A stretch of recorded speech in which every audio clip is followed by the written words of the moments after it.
Welcome to the second biannual presentation of Ariane Brito Analysis podcasts. Today is the 29th of December, almost the 30th because it's 11:58, but unfortunately, though I know it's rather late, unfortunately I will not be able to do this presentation in any other time. Was a pleasure to do this podcast for the last 6 months. I had my first and last since biannual presentation in June. Last Ariane Brito Analysis biannual podcast list, we presented a brief review of 29 podcasts, and we promised to come back for a second biannual podcast list presentation in the hope that we had moved on from Russia and into other conflicts in the world that mostly affect Europe and the US, namely military conflicts fueled by drugs and sustaining wide international networks of organized crime. After Ariane Brito News and after Afghanistan UK Bridge magazine, though I still present mostly with no makeup, I was expecting more than just a website presenting podcasts about military conflicts. I was expecting to have achieved a level of depth understanding of generational military conflicts and how geopolitical spheres keep rooted to these same generational military conflicts, which sometimes evolve and progress to an apparent peace, but yet hold the key to serious multi-international crime networks involving oil, diamonds and drugs, like is the case of Angola, who though does not produce drugs, have a very high percentage of drug dealers, drug traffickers, and second-generation gang members when in fact should produce and export its own diamonds. The same goes for Iraq and Afghanistan, equally rich countries in resources. What makes Myanmar-Shah conflict so vicious, fueled by heroin and drug production, and how it differs from Russia-Ukraine? These are questions I did not answer, because contrary to my intention, I stayed or felt entangled in the Russia-Ukraine conflict. It is not my intention to write history without paying attention to history developing, but also it's not my intention to omit parts of history. So with this intention, I have followed closely Russia and Ukraine military conflict development. My problem is that I feel that I am not impartial, and I'm not bringing the best of my impartiality to my blog Ariane Brito Analysis, a one-woman's blog on military conflicts. If such is not the case, why I wrote a magazine titled, or one of the issues of the magazine titled, Was Russia Responsible for the 9/11? This is a question that haunts me and makes me want to improve my work. Even if this is work that is unpaid, I do it in my leisure, and I'm truly passionate about doing it, like is Ariane Brito Analysis blog, and like it was Afghanistan UK Bridge magazine, and prior to that, Ariane Brito News. Other point is that I'm finding it more and more difficult to focus on my work, because likewise when I had to close Afghanistan UK Bridge magazine, I feel the pain of my family members and I of feeling harassed and persecuted by social services, having to deal with people invading our lives, trying to control and decide for us in matters such as getting rid of our family cats, which are very important and vital to my children's well-being. I created the podcast Ariane Brito Analysis to analyze but also have a better future for my children and I.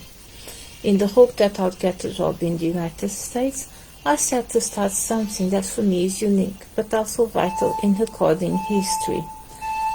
History is and remains racist and discriminative, but not in skin color or not in race, but rather in conflicting realities and denial of opportunity of heroism and protagonism, the vital characters in the world and how they shape the world that we live in today. I give you an example. I was mortified when today I watched the historian state on Netflix that Moors invaded part of the Iberian Peninsula and they were mostly Moroccan, and only the Spanish were involved in their expulsion of the Iberian Peninsula. It was rather sad that the great warriors that preceded the formation of Portugal were not mentioned, and was rather sad that the great battles fought by the Portuguese already in a country called Portugal, the great battles they fought in Africa, in the Atlantic Ocean, Indian and Red Seas to protect Indian lands and African colonies from falling into Ottoman hands were not referred nor included in history. Instead, the focus was on religion, brutalization and whitening of Moors as Moroccans, when in fact they were mostly Turkish mixed with Somalis, and when in fact Somalis were heavily involved in the pre- and incipient slave trade as far as the transatlantic slave. Unfortunately, mainstream history books are not informative in what regards Somalis' camel slave routes through Africa to supply Arabs and later Western countries. While Arab historians refer how the intellectual Moors occupied Portugal for 500 years and bought Russian prostitutes from Turkish raiders, etc., this Netflix historian alluded above, portrays verbally and by the supply of imagery, photos and illustrations the Moors as military brutes, barbarians. I wonder if he knows who took shares to Portugal and how intelligent and sophisticated these so-called Moors were, and how they were called dark by Greeks, hence the word Moors, not because they were Moroccan, but because they were as far as descended by Somalis mixed with Turkish, Iberians and other peoples.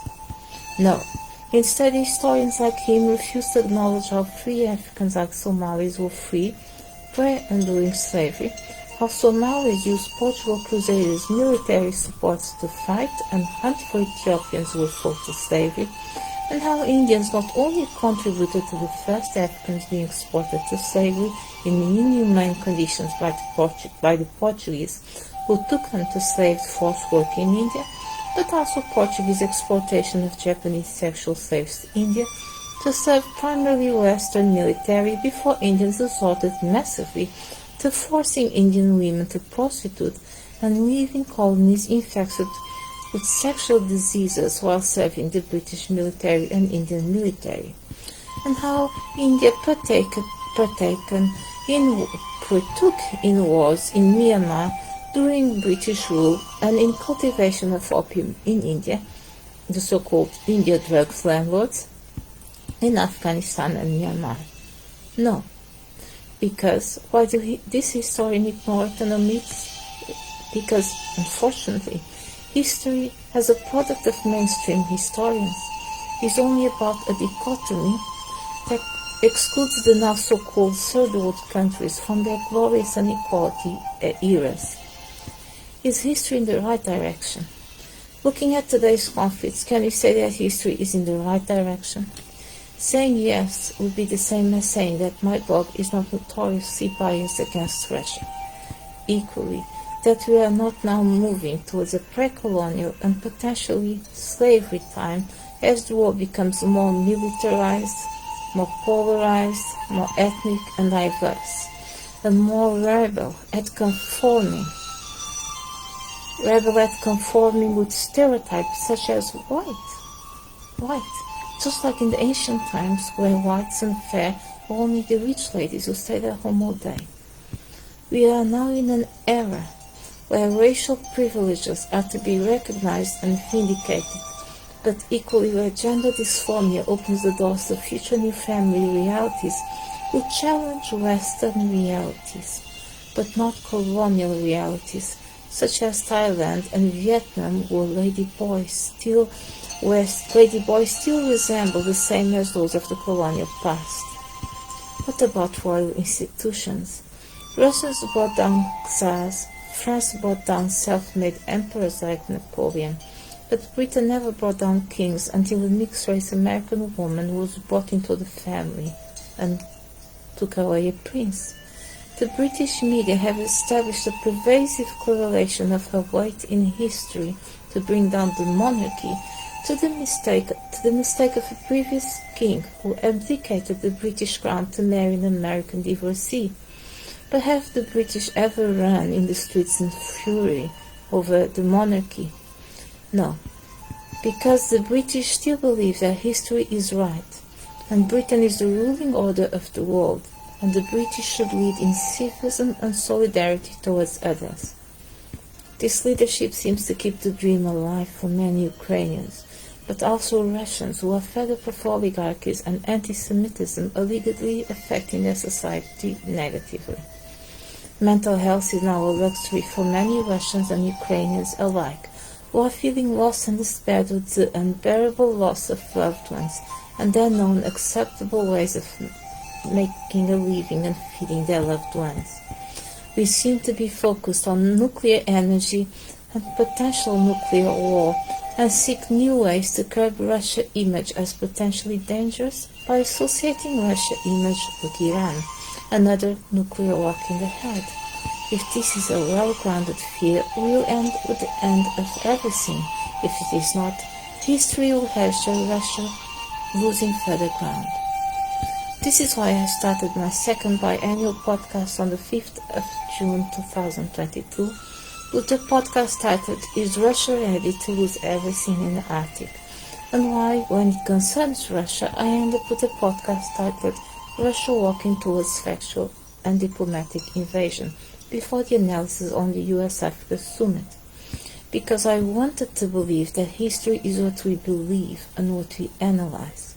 But the fact of the matter is that we are all part of history, not only social history, textile history, but also military history from the point of those who never really featured in military history, the victims.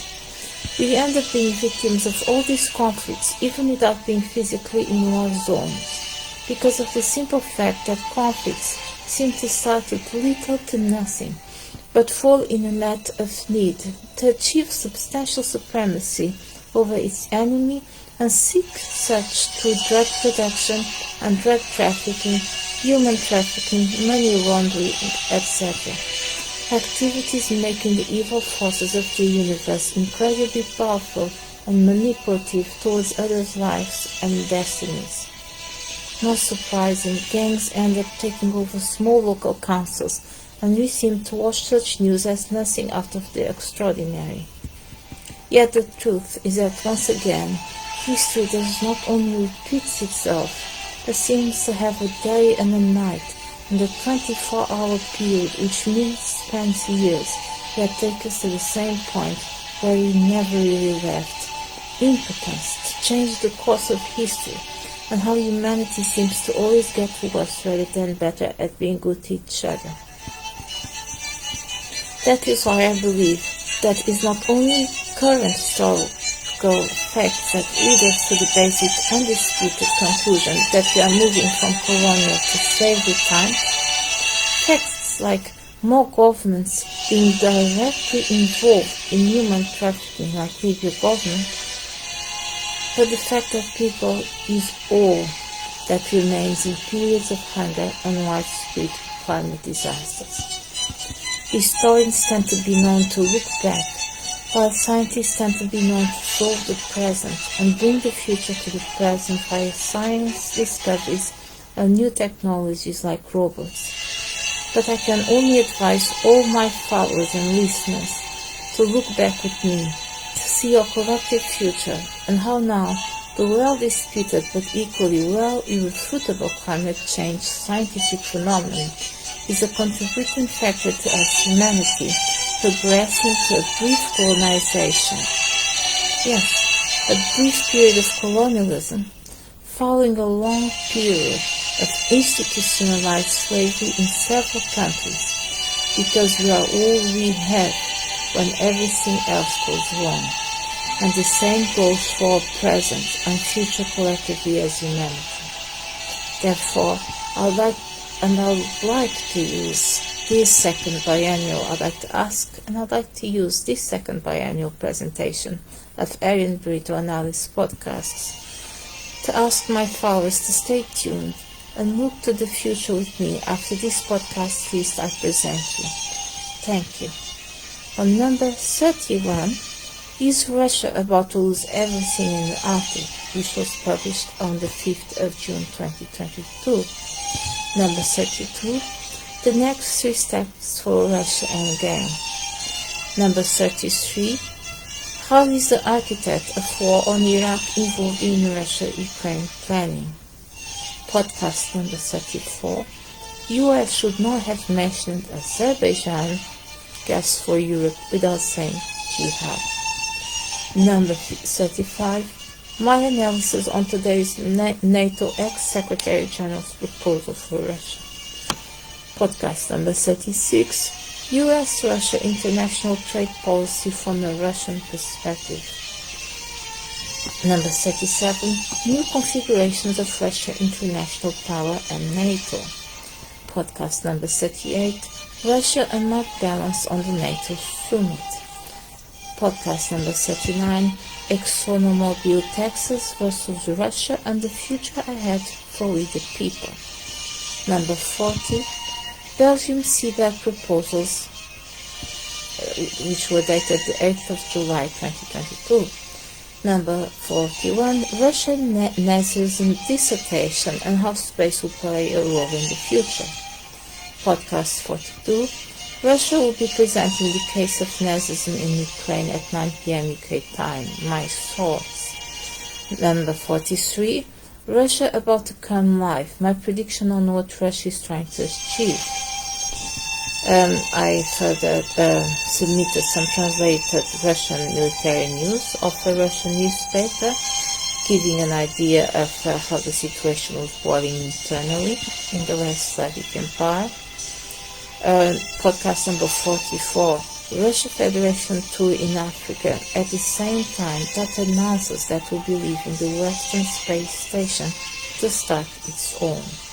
What will this mean for African communities and for African elites who realize that ISIS terrorism has come for them with not just bombs, but also drug trafficking, drug addiction and human trafficking? Why African elites will not stick together in a pro-Western alignment, and what will this mean to people who are now being made target of bombs and crime at the hands of drug addicts getting their drugs in corner shops? Number 45, NATO joint statement and implications for China and Russia. Podcast 46, assessing the future of Russia and the Wagner Group in the context of an important chronological timeline of the invasion of Iraq. This podcast date, which is relevant, 31st of October 2022. Podcast 47, my analysis on how gangs work at institutional level and on the streets in London and notorious places like Birmingham.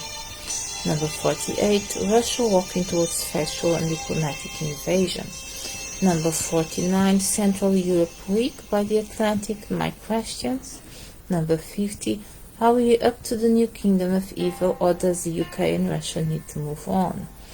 And podcast number 52, analysis of the US Africa Leaders Summit 2022.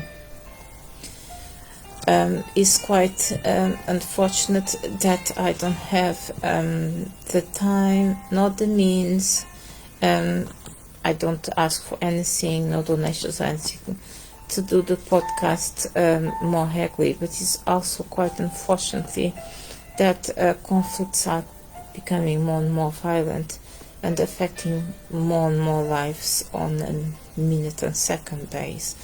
Thank you for watching live this biannual presentation of Ariane Brito podcasts, Ariane Brito analysis podcasts, and thank you for following my blog.